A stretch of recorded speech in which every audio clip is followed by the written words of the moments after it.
आज आपका जीवन में सबसे इंपॉर्टेंट विषय क्या है?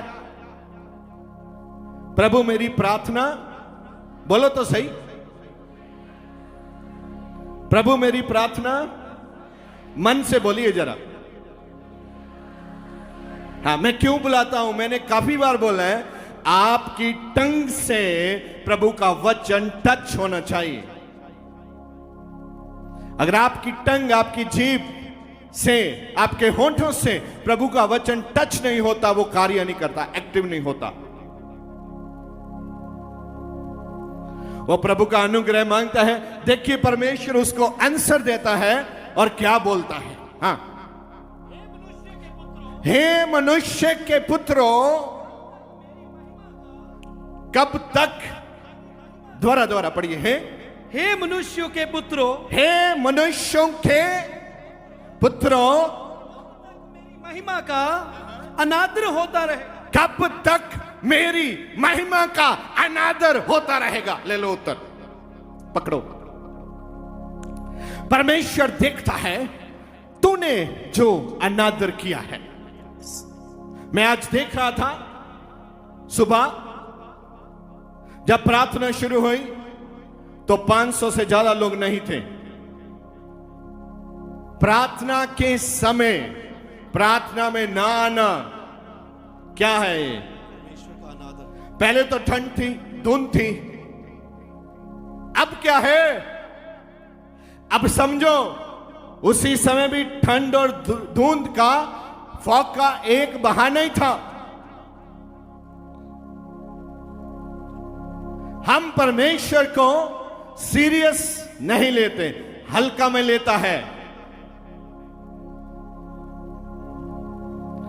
तभी परमेश्वर आपको उस लेवल पे ब्लेस नहीं कर रहे। अगर आप ब्लेस होना चाहते हैं, परमेश्वर, हे मनुष्यों के पुत्रों, परमेश्वर कब तक मेरी महिमा का अनादर होता उसकी रहेगा? महिमा का अनादर। टाइम पे परमेश्वर की हुजूरी पे बैठना पहला नियम है। मैं नहीं ये कह रहा आप टाइम पे आओ, आप सुनो आपका बाप क्या बोल रहा है, आपका परमेश्वर क्या बोल रहा है, वो आपको क्या कहना चाहता है आज। अगर आप आगे नहीं बढ़ रहे, इधर हाथ जोड़ के बोलते हैं, बताओ जी पास्टर जी, हम तो आते हैं, कमी क्या है जी मुझ में, आज सुन लो, सबके लिए है। परमेश्वर बर्दाश्त नहीं करते कि परमेश्वर के प्रोटोकॉल में आप अपना प्रोटोकॉल फिट करें। जो परमेश्वर का प्रोटोकॉल है, परमेश्वर का प्रोटोकॉल है। आप कब तक, क्या लिखा है? कब तक मेरी महिमा का अनादर होता रहेगा? कब तक उसकी महिमा का अनादर होता रहेगा? आपकी ड्यूटी लगी है इस पृथ्वी पे। आप सुबह आए और यहां परमेश्वर की महिमा करें 10 बजे। आप 10 बजे नहीं है, आप महिमा के लिए बुलाए गए हैं और महिमा नहीं है तो आप परमेश्वर की इज्जत करते हैं? हम अपने आप पे कभी भी जिम्मेदारी नहीं लेते। अगर पूछो तो लेट हो गए, क्या बात है? वो जी बस नहीं आई। बस तो पहले भी आई थी एक, आपने वो बस छोड़ दी, पकड़ी नहीं। अब सारा दोष बस के ऊपर है।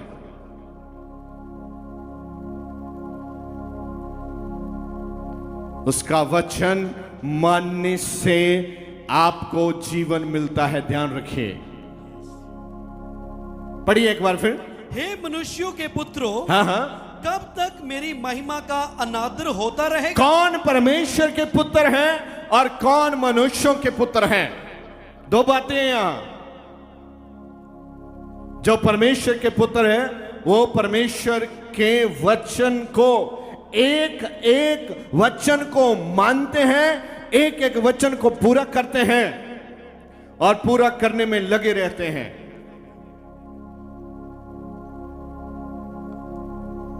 आपकी आलस आपके अभिषेक को डस्टबिन में डाल रही है। आपका परमेश्वर के प्रति वफादार ना होना, आपका अभिषेक आपको छू नहीं रहा। परमेश्वर के प्रति जैसा वचन बोलता है वैसा बन के ना दिखाना, परमेश्वर का अभिषेक दूर रखना है। अभिषेक क्या है? जो आपके सभी बंधनों को खोलता है, जो आपको बुद्धिमानी देता है, जो आपको जीवन देता है, जो आपको चंगाई देता है, जो आपको वरदान देता है, जो आपको पापों से दूर रहने की ताकत देता है, जो आपको मरने से बचाता है, वो अभिषेक है। जो परमेश्वर की हजूरी में खड़े रहने के लिए आपको ताकत देता है, जो आपको वचन सुनने के लिए ताकत देता है, जो आप वचन ग्रहण करने के लिए ताकत देता है। क्या हुआ था जब खुदा का आदमी जेल में बंद था? प्रभु का मैसेज आया, लेकिन जब तक उसका समय नहीं आया, मैसेज कन्वे नहीं हुआ, उस समय तक वो परमेश्वर का जन था, परमेश्वर उससे बात करते थे, लेकिन वो जेल में बंद रहा।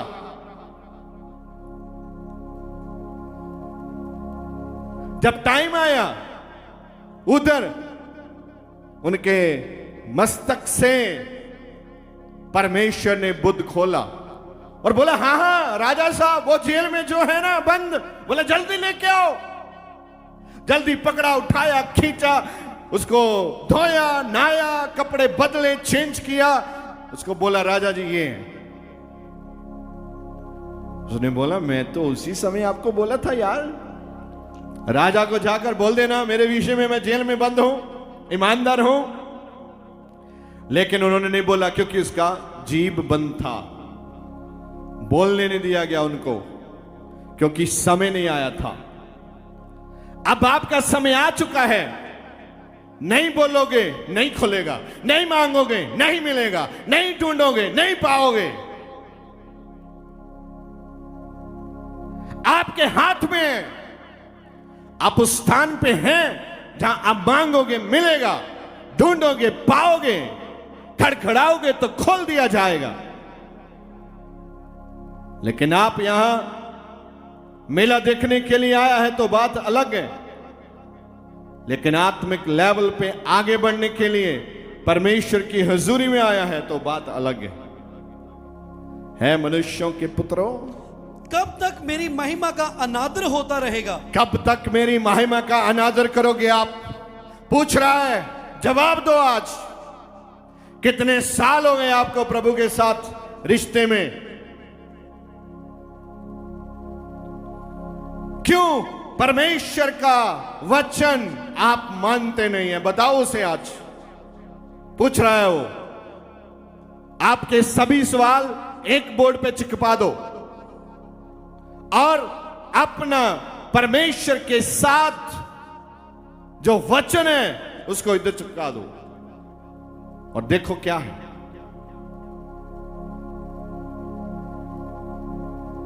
पूछता है आज, जवाब देना पड़ेगा।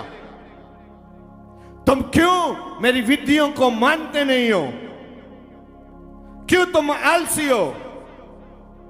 मैंने पहले भी बताया, 40 वर्ष परमेश्वर ने पूरी सेना को, लाखों लोगों को एक ही जंगल में भटकने दिया। जब वो रोए, चिल्लाए, पीटे, तब परमेश्वर ने बोला आ जाओ आ जाओ। आए? बोले हाँ। बोले आ जाओ, इधर ही है, जहां तुमने जाना है, ढूंढ रहे हो, इधर बगल में ही है, दूर नहीं है। इधर वो जहां जाना चाहते थे जगह है और परमेश्वर ने उनको इधर ही रखा। इधर ही घूमो, जंगलों में, बिच्छुओं के बीच रहो, सांपों के बीच रहो, डड्डुओं के बीच रहो, शेरों के बीच रहो। आपके पास एक जिम्मेदारी है। आप गैर जिम्मेवार नहीं हो सकता। गैर जिम्मेवार परमेश्वर की अनॉइंटिंग को कभी ग्रहण नहीं कर पाएगा। एक एक व्यक्ति चर्च का जिम्मेदार व्यक्ति है।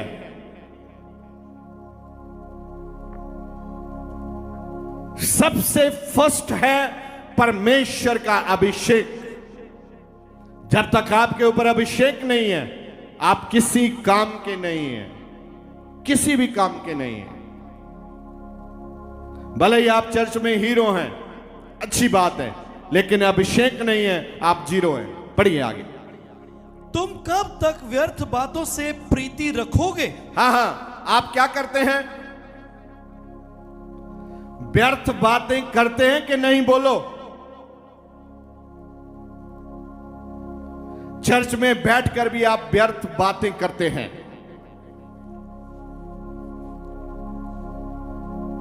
जिन बातों का चर्च के साथ, परमेश्वर के साथ, उसके वचन के साथ कोई संबंध नहीं है, वो बातें आप करते हैं। पूरी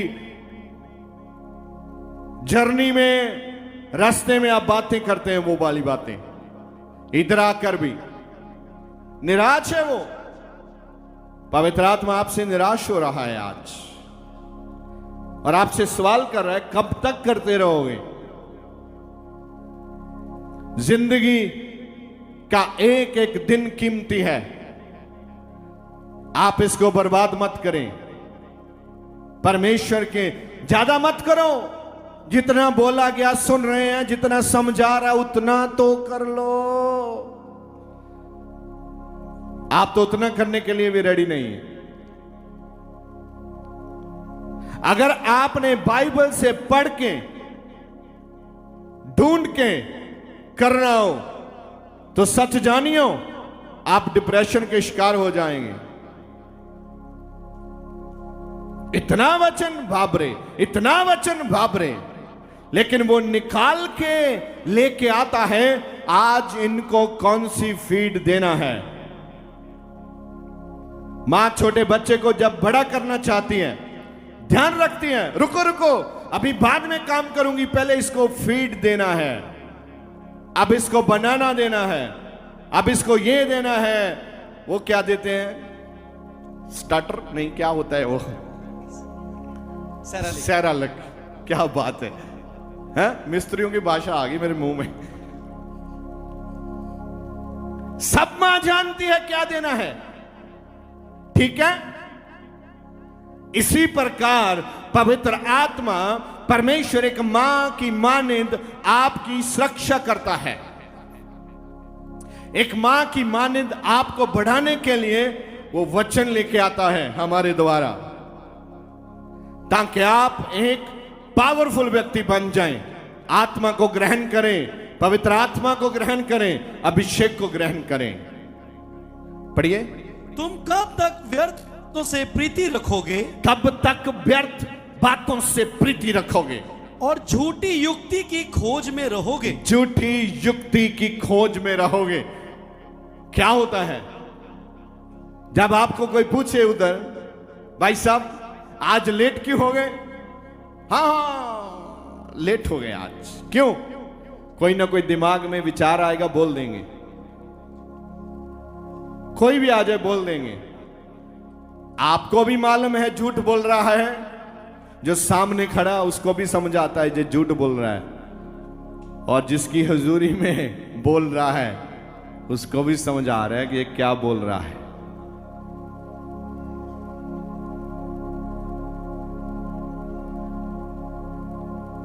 आपको बहुत ही सावधानी से परमेश्वर के साथ चलने की जरूरत है। समय बहुत कठिन शुरू हो चुके हैं, युद्ध शुरू हो चुके हैं, वॉर शुरू हो चुके हैं। बहुत सी बड़ी बड़ी घटनाएं आने वाले दिनों में आप सुनेंगे और चौंक जाएंगे। अगर जो बिना अभिषेक के हैं यीशु मसीह को छोड़ के भाग जाएंगे, लिख लो आज।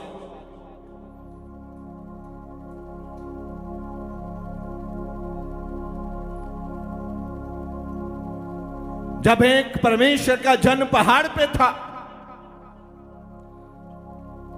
उसका डिसाइपल बाहर निकला और देखा चारों तरफ रथ ही रथ, घोड़े घोड़े, सैनिक सैनिक हैं। बोला, हाय स्वामी जी, हम तो मर गए आज, बोला क्या हुआ? स्वामी जी, स्वामी जी। बोला शांत हो जा, तू मेरे परमेश्वर को जानता नहीं है। इस बारी से देख, लेकिन धरती पे मत देखना, आसमान पे देखना। उसने क्या देखा? रथ, अग्नि के घोड़े चारों ओर। अगर अभिषेक है तो आप धरती पे नहीं देखेगा,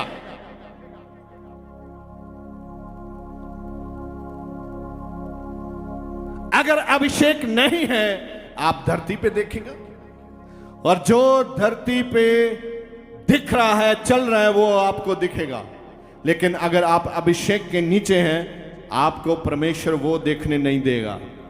आप कुछ नया देखेंगे, आपके लिए कुछ नई उपलब्धि आएगी। परमेश्वर ने अपने लोगों को ताकत दी, राज करने की ताकत दी, लोगों को भगाने की ताकत दी, लोगों को मारने की भी ताकत दी और लोगों को जिंदा करने की भी ताकत दी। लेकिन बात अलग है, समय समय की बात है। कब तक तुम व्यर्थ बातों से प्रीति रखोगे? अलग बातों से आप प्रेम करोगे, प्रीति रखोगे। परमेश्वर आपसे सवाल पूछ रहा है आज, कब तक?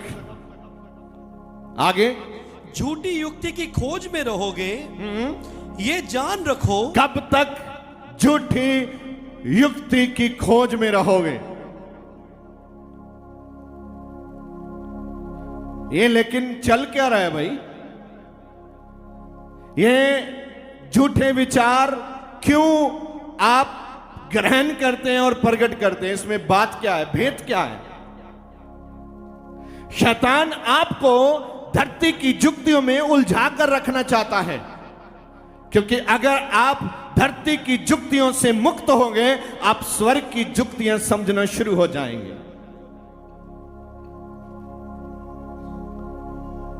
समय आए, फाइट करो, खड़े रहो, लड़ो। परमेश्वर आपके विरोधियों को शर्मिंदा करेगा। आमीन। परमेश्वर की जुक्ति काम करती है, ना कि इंसानों की जुक्ति काम करती है।